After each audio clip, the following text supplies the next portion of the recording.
എന്നിട്ട് അവരവിടുന്ന് പോലീസ് സ്റ്റേഷനിൽ വിളിച്ച് പറഞ്ഞു, ഞങ്ങളിങ്ങനെ വിഗ്രഹം മോഷിച്ച് ഇവിടം വരെ കൊണ്ടുവന്നു, ഞങ്ങൾക്കിത് കൊണ്ടുപോകാൻ പറ്റുന്നില്ല, ഞങ്ങൾ സ്ഥലം വിടുകയാണ്, തിരിച്ചത് മൃദംഗശൈലേശ്വര ക്ഷേത്രത്തിൽ കൊണ്ടുപോകണം. അങ്ങനെ കണ്ണൂരിൽ നിന്ന് പോലീസ് പോയി വയനാട്ടിൽ നിന്ന് ആ വിഗ്രഹം റിക്കവർ ചെയ്ത് തിരിച്ചു കൊണ്ടുവന്ന് പ്രതിഷ്ഠിച്ചു. ഈ 3 തവണയും മോഷ്ടിച്ച ഗാങ്ങിനെ കുറച്ചു കാലം കഴിഞ്ഞ് പോലീസിന് പിടികിട്ടിയപ്പോൾ അവരോട് ചോദിച്ചപ്പോൾ അവർ കാര്യങ്ങൾ പറഞ്ഞു. ഈ മൃദംഗശൈലേശ്വര ക്ഷേത്രത്തിലെ വിഗ്രഹം എടുത്തു കഴിഞ്ഞാൽ ഉടനെ അവർക്ക് ലക്ഷണം, ഈ ദിക്കുകളെ പറ്റിയുള്ള അറിവ് നഷ്ടപ്പെടും. വടക്കേതാണ്, തെക്കേതാണ്, കിഴക്കേതാണ്, പടിഞ്ഞാറാണ് കണ്ടുപിടിക്കാൻ പറ്റില്ല. ഇവർ ഈ ദിക്കറിയാതെ ഇവർ കുഴങ്ങിപ്പോവുകയാണ്.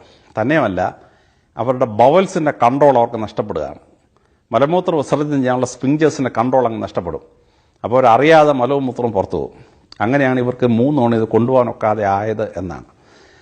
അപ്പോൾ ഈ ഭഗവതിയുടെ കൺട്രോള്, ശക്തി വളരെ ഭയങ്കരമായ ശക്തിയാണ്.